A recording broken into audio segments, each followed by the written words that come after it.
আজ আমরা বিভিন্ন সোর্স ঘেটে দেখব আধুনিক পুরুষদের কোন গুণগুলো তাদের আকর্ষণীয় করে তোলে। তো চলুন সরাসরি মূল আলোচনায় যাওয়া যাক। আচ্ছা, একজন পুরুষকে ঠিক কি আকর্ষণীয় করে তোলে?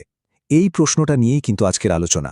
আমরা এর বিভিন্ন দিক তো দেখবই, সাথে কিছু পুরনো ধারণাকেও একটু নতুন চোখে দেখার চেষ্টা করব। হিন্দুস্তান টাইমসের এই কথাটা কিন্তু খুব গুরুত্বপূর্ণ। বিভিন্ন সোর্সও একই কথা বলছে। ব্যাপারটা হলো, আধুনিক নারীদের কাছে এখন শুধু শারীরিক সৌন্দর্যই সব না, বরং ব্যক্তিত্ব বা অন্যান্য গুণাবলী, সেগুলোর গুরুত্ব অনেক বেড়ে গেছে।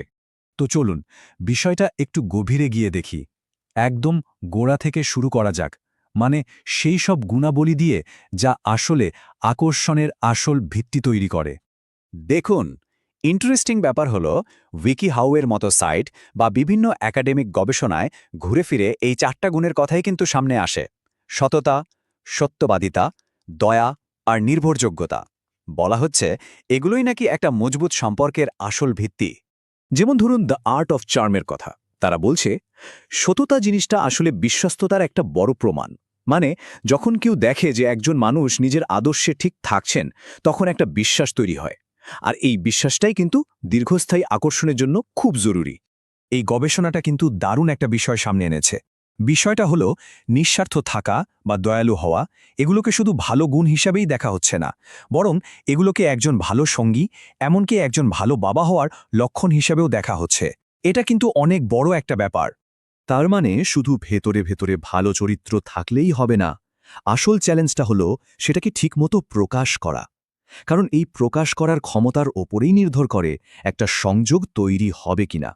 আর এখানেই চলে আসে আত্মবিশ্বাসের কথা। ওয়াইকাওয়ের মতো প্ল্যাটফর্মের বিশেষজ্ঞরা বারবার বলছেন এটাই নাকি নারীদের কাছে সবচেয়ে কাঙ্ক্ষিত গুণ। অন্য যাই থাকুক না কেন, একজন মানুষ যখন নিজের পরিচয়ে আত্মবিশ্বাসী থাকে, সেটাই তাকে সবচেয়ে বেশি আকর্ষণীয় করে তোলে। শুধু তাই না, আরও কিছু দক্ষতা আছে।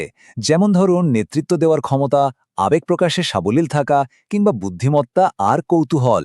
বিভিন্ন সূত্র অনুযায়ী এই দক্ষতাগুলো কিন্তু এমনি এমনি আসে না। এগুলো আসলে একজন মানুষের পরিপক্কতা, স্থিতিশীলতা আর সামাজিক বুদ্ধিমত্তারই পরিচয় দেয়। রসিকতার ব্যাপারে একটা বেশ মজার পার্থক্য তুলে ধরেছে সায়েন্স অ্যালার্টের মতো সোর্সগুলো। দেখা যাচ্ছে নারীরা এমন পুরুষদের প্রতি বেশি আকৃষ্ট হন যারা তাদের হাসাতে পারেন। অন্যদিকে পুরুষরা নিজেদের সঙ্গীকে হাসানোর ক্ষমতাকে বেশি গুরুত্ব দেন। এর পেছনের কারণটা হলো একসঙ্গে হাসিকে অনেকেই একটা দীর্ঘস্থায়ী সম্পর্কের চাবিকাঠি হিসেবে দেখেন। এখন পর্যন্ত আমরা চরিত্রের কথা বললাম, যা কিনা মূল ভিত্তি, কিন্তু এর সাথে কিছু শারীরিক সংকেতও কিন্তু এই ভেতরের গুণগুলোকে আরও ফুটিয়ে তুলতে পারে। চলুন এবার সেই দিকটা একটু দেখি। যেমন ২০০৮ সালের এই গবেষণাটার কথাই ধরুন। এখানে গবেষকরা একটা ইন্টারেস্টিং কাজ করেছিলেন। তারা পুরুষদের মুখে 5টা আলাদা আলাদা লেভেলের দাড়ি রেখে পরীক্ষা করে দেখতে চেয়েছিলেন নারীরা ঠিক কোনটাকে সবচেয়ে আকর্ষণীয় মনে করেন।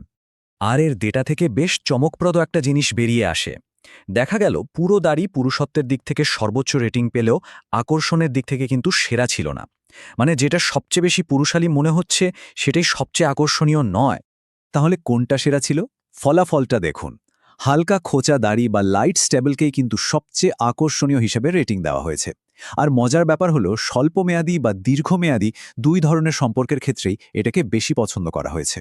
দাড়ি ছাড়াও আরও কিছু বিষয় আছে, যেমন স্টাইল বা পোশাকের ধরন, শারীরিক ভাষা কতটা খোলামেলা, এমনকি বয়স একটু বেশি হওয়া, যেটাকে জর্জ ক্লুনি এফেক্ট বলা হয়। বিভিন্ন সোর্স বলছে এমনকি একটা পোষা কুকুর সাথে রাখাও কিন্তু পরিপক্কতা আর যত্ন নেওয়ার ক্ষমতার মতো ইতিবাচক বার্তা দেয়। তার মানে সব মিলিয়ে আমরা কি দেখতে পাচ্ছি? আসল আকর্ষণ কিন্তু কোনো একটা জিনিসের উপর নির্ভর করে না। এটা হলো এই সব কিছুর একটা মিশ্রণ, একটা প্যাকেজ, যা ভেতর থেকে শুরু হয়ে বাইরে প্রকাশ পায়। এই আকর্ষণের পিরামিডটা দেখুন। পুরো ব্যাপারটা এখানে খুব সুন্দরভাবে সাজানো আছে। এটা আসলে ভেতর থেকে বাইরের দিকে একটা যাত্রা। 1 নম্বরে আছে মূল চরিত্র গঠন করা।